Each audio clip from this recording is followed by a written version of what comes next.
They have to make my biological child. And then I was like, oh, okay, you're one of those. Shorty said men who only want biological children don't really want to be fathers. I told y'all it's getting scary. And what do you mean by one of those? What do you... Bro, you know what? I guarantee you her phone screen time is 10 plus hours. And I guarantee you her TikTok is nothing but I hate men rhetoric. I guarantee it. That is the only way that you can get to this level of slow. She thought that posting cringe on TikTok would make her famous, but all it got her was a divorce. We've got a video for you here today from the Modern King. Don't forget to like and subscribe on your way in. Let's get right into it. You see the phone, and then we can talk. No, I don't want to. I don't want to show you my phone. Why? Because you don't need to see my phone. Why don't I need to see your phone? Because you don't. Let me see. I just want to Google something really quick. No. Why? You don't need to see it. Why are you so insistent on seeing my phone? Like, that's none of your business. You know I what? don't look at yours. Hey, you know what? What? You're gonna get all now, why are you always on your phone now? Because like, I have... literally always on your phone. I have things to do. For what people do you have to talk to? The smartphone is one of the worst things to ever happen to modern relationships. Women like this have no problem texting other men in front of their husbands and then trying to hide it, but there's no hiding that suspicious behavior. It's as clear as day. What people do you have to talk to? Nurses. About what? About the job that you no longer have, apparently? I do have a job. Then how? I do have a job. I don't know what you're trying to do. Here, stop. So here's the thing. Oh my gosh. I tried to take you to work the other day. You didn't let me. I refused to let me take you to work. I'm so sick of this topic, please. I asked for your pay stubs. You won't show me any pay stubs. I don't want to talk about this. You're literally always on your phone. You to record this. This is like private. It's bad enough that she refuses to let him see her phone, but what makes it worse is how it looks like she's not working anymore and won't tell him. So not only is she cheating on him, she's expecting him to front all of the bills while she does nothing all day as well. Let me see your phone. I'll tell you what, let me see the phone and then we can talk. No, I don't want to. I don't want to show you my phone. Why? Because you don't need to see my phone. Why don't I need to see your phone? Because you don't. Let me see. I just want to Google something really quick. No. Why? You don't need to see it. Why are you so insistent on seeing my phone? Like, that's none of your business. You know I what? don't look at yours. Hey, you know what? What? You're gonna get all dramatic. No, don't worry about it. I don't need to see your phone. Okay. Gaslighting him into saying that he's being dramatic was the worst thing she could have done. By doing that, he just confirmed his suspicions that she's cheating on him. It's pretty clear he's done with her because the way she talks to him just adds to the betrayal. My husband just asked me what we were having for dinner. Every day. Every day it's the same question. What are we having for dinner? What do we have? Are we going out? What are we doing for dinner? I don't care if we ever have dinner again. I don't ever want to hear that line again. What is the line of questioning all of a sudden? I was born to get married and make dinner. That's my life. Dinner? That's what it all comes down to? What are we having for dinner? If she's a stay-at-home wife, then it's not that big of a deal to ask her what is for dinner, and it seems like such a petty thing to get frustrated over, and it's most certainly not appropriate to shame him over asking an incredibly basic question. I think the government should pay women, like a monthly stipend, maybe $5,000, seems pretty reasonable. I'm sure we're all wondering the same question. Why exactly would women need to get paid $5,000 a month from the government? The government should pay women, right, and just women, because, listen, the government is run by men, right? Like, even if there's women in there, it's run by the men. Oh dear. Well, here we go. And men are always saying they're providers, they protect us from other men. They're providers. This whole men are providers and protectors narrative is just something that is said by modern women who are too spoiled and lazy to be pleasant people. They're not going to shame men into doing that because there's no point anymore if this is how they're going to act. Keep us safe. Okay. So if the government is men and men are providers, then the government should provide. I would like to take this opportunity to promote the idea to the education system to start teaching not only critical thinking, but also logical reasoning in schools, because it's quite obviously needed. Right, they said they're all providers, so the government should pay us. Let's just say, for the sake of argument, that the government agrees to pay every woman $5,000 a month simply for existing. What she doesn't realize is how she's going to have to pay increased taxes to get that money. It's not just magically going to appear out of thin air. Because we're women. Shockingly, a lot of individuals actually do believe that women should be paid for simply existing by the government. But it's always been my belief that if a person is earning a wage, they should actually be doing something to earn that wage or that stipend.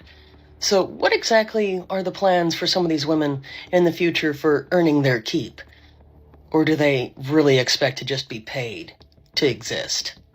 They think that by existing, that is their contribution to society. They believe that because of this false sense of victimhood, they're entitled to money so that they don't have to work like everyone else. And even if they got $5,000, let's be honest, they would still just complain that it's not nearly enough. I don't want to be independent anymore. We live in a society right now. Translation, I have too much debt.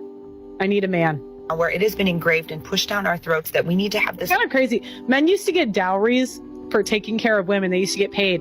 Now men have to pay a dowry to get a woman. Like boss babe mentality. We're following God has made me and put me in just this feminine desire. Like I desire nothing more than to serve my family and serve my husband. To be able to just cultivate a home, like turn a house into a home, and to be making bread and serving my family. She's only found this new desire to want to serve a man and a family because she realized that having a job requires work. It's not that she actually wants to have a family to feel complete in her life or to be a mother or something like that. She just doesn't want to work anymore, and she wants a man to do the heavy lifting for her. And having my translation, that would be easier than working, and therefore I want to do it now. And my beauty's starting to fade. I'm not as hot as I used to be, so kids and driving them around. It's like that is the deepest desire of my heart now. Like money is cool, but like I don't even really translation, I don't want kids, but I know this sounds good to beta bucks. Care about that. Translation, the men that I want now, not then, but now will eat this up. These women who go online and beg men to make them trad wives have no idea how insulting they sound. They honestly expect the men that they spent years either mocking or ignoring to forget about all of the hate that was sent their way. Men have long memories and it simply won't work. But I desire to serve more than anything. Like when I get to cook for people, when I get to cultivate and like create a meal, like that brings me so much more joy now. And it's so funny because God really truly does change the desires of translation. I'm 29. Heart. Like he puts a completely different perspective in your heart and a desire, which is that true femininity, where society has made us think like that is like oppressive. That is the most beautiful thing, to get to come home, a husband to get to come home and his wife is serving him. Now, if you are going out and working so hard, yes, you're going to come home and I want to serve you. Yes, you're going to come home and everything's going to be taken care of. And not every day, I'm sure, is going to be perfect. Translation, I want to nag. I want him to come home, and I just want him to listen to my feelings and all my emotions.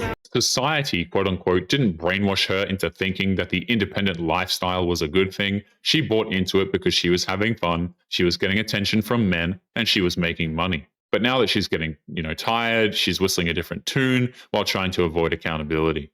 No one talks about divorcing a good guy. I've been divorced twice, both of which were my decision, and neither one of them were abusing me or cheating on me. That doesn't mean there wasn't a pile of other reasons as to why we couldn't maintain a healthy relationship. You deserve to be happy. And I'm proud of you for taking responsibility for your happiness and doing something about it. So stop beating yourself up. The reason why nobody's talking about divorcing the good guy is because they know how it makes them look, and they oftentimes live to regret it. The types of women who say nobody is talking about divorcing the good guy are the exact same women who never stop talking about why they divorced a good guy. It's an incredibly selfish thing to do that also destroys lives, not that they care anyway. And the bottom line is that it is extremely disappointing for men to hear stories like this, because it tells them that they could be an amazing man, but this is how they could still end up. The woman that they love and that they said vows to and that she said vows back to him could just decide she's not happy and she leaves him. Ladies, what so many men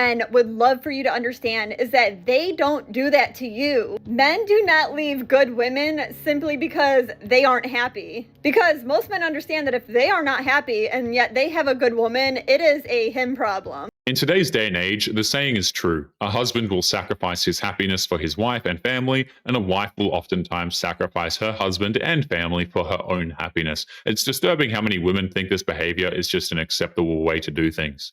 A lot of women, unfortunately, do not think the same way when it comes to their own happiness because they put it on the man to make them happy. These are women that will be in the cycle of finding a new man and being happy for a short amount of time, but then eventually, over time, they become unhappy because they're unhappy with themselves. So for you men listening, my biggest piece of advice is to make sure that you're with a woman that is naturally happy with herself. Trust me. The problem with that is how we have a massive army of modern women who are incredibly unhappy, and they expect the world around them to make them happy, which is pretty much impossible. Modern day women oftentimes really just cannot, and do not want to be happy. The police are doing nothing. Girl, I bet she wishes they were doing nothing right now because now we have Austin's statement from the police. I got a fresh blowout, new pajamas. Let's get into it. I've got the statement. This comes from Stephanie, the attorney. Let's read. So if you recall, the incident happened on October 12th. Austin gives a statement to the Oswego police on October 23rd. It's important to know why there's a gap. We're going to find out. He said, on October 12th, I was drunk and apparently ordered DoorDash to my residence. I don't remember ordering DoorDash, but there you go. And he apparently fell asleep on the couch afterwards. He states he was naked from the waist down, but had a shirt on. He said when he woke up, he received a notification from DoorDash, and in the background of the photo, it showed him asleep with his genitals out. If we recall, the next morning is when the police initially questioned him, and he apologized and said that's not like him. And now why there's a gap, because a week later, he opened TikTok and saw himself on her account. If there's anything good to come out of this whole DoorDash girl mess, it's at least the guy is being given a fair shot when it comes to this false claim. If this was a few years ago, he would be behind bars by now. But anyway, guys, we are going to be leaving today's episode there. Don't forget to subscribe on your way out. Click this video that's up on the screen now if you want to see more. Take care of yourselves, and I will see you all in the next one. Peace.